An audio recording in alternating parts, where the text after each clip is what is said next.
বউকে সাজিয়ে গুছিয়ে দাও। এবার বউকে নিজে হাতে সিঁদুর পরিয়ে দেবা আর একটা জিনিস পরিয়ে দেবা। এই দেখো অমিতা সিঁদুর পরিয়ে দিল সুন্দর করে দিদিকে।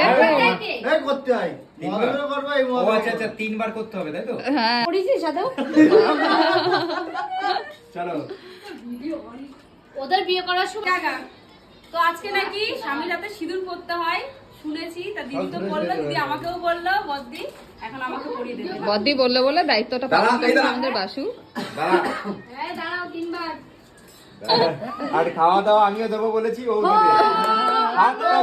কথা শুধু মনে রেখো, সুখী সংসার করে সুখে থেকো, এবার তোমার সব সুন্দর যেতে হবে তোমাকে স্বামী চলে, চাঁদ পাকে বন্দি হলো আজকে শুভক্ষণ, সবাই মিলে করি আজ তারই আয়োজন। এইখানে দেখ